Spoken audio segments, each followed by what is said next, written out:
आपल्या विचारावर ठाम राहावं लागेल आणि म्हणून आपले हे विचार आहेत ते लोकांपर्यंत घेऊन जाणं हे आपली जबाबदारी आहे. आज अतिशय हालत आहे आदिवासी समाजाची.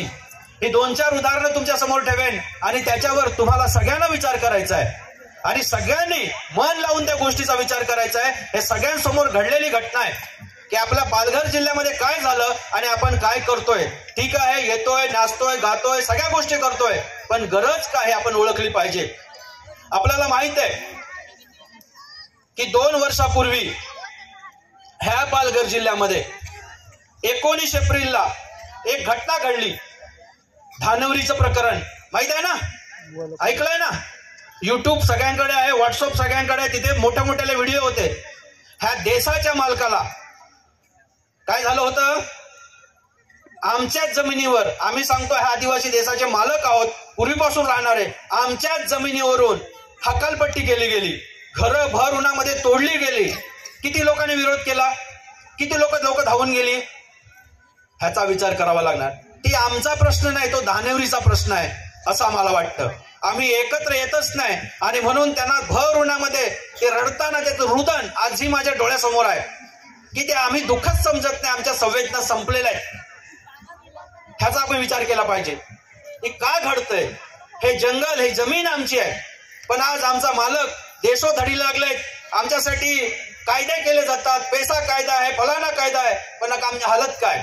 हे का होतंय, ह्यातला एक आणि एकमेव कारण आम्ही जागरूक नाहीत, आम्ही एकमेकाला मदत करत नाही, आम्ही एक नाहीत. ही गोष्ट आपण ध्यानात ठेवली पाहिजे. आम्हाला थोडे 4-5 लोक जमा झाले का मला वाटतं का मी पण आता आमदार होणार आणि आमची लोक चालली तिकडे टवाळक्या करत. ती परिस्थिती होता की ही जमीन आमची आहे, हे जंगल आमचं आहे.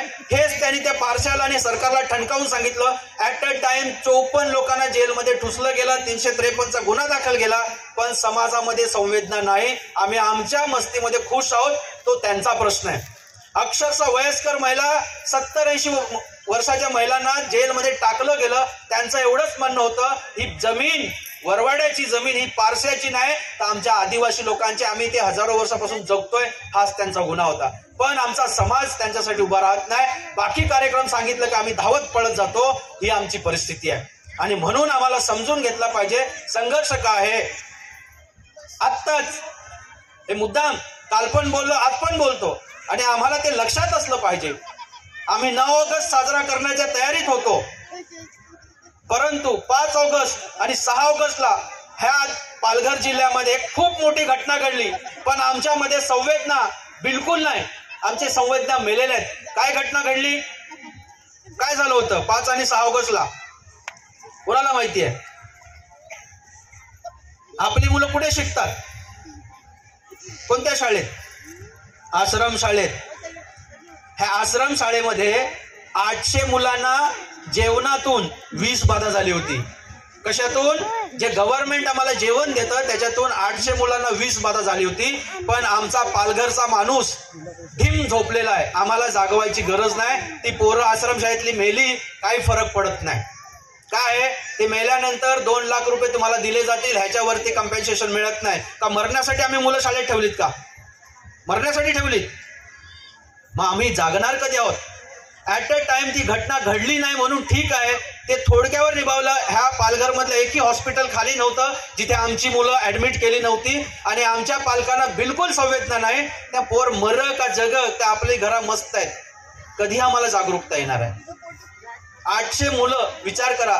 प्रत्येक आई बापाला आपलं मूळ वेडं वाकड असलं तरी ते त्याला प्रिय असतं आणि आम्ही त्या 800 मुलांचा विचार करत नाही.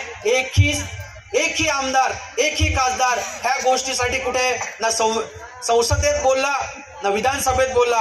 जो घटना घडली ह्याची धानिवरीची, त्याबद्दल मी कुठे कोणी बोलत नाही. अशी भयानक परिस्थिती या पालघर जिल्ह्यामध्ये आहे आणि म्हणून हा जो संघर्ष आहे तो आपण समजून घेतला पाहिजे.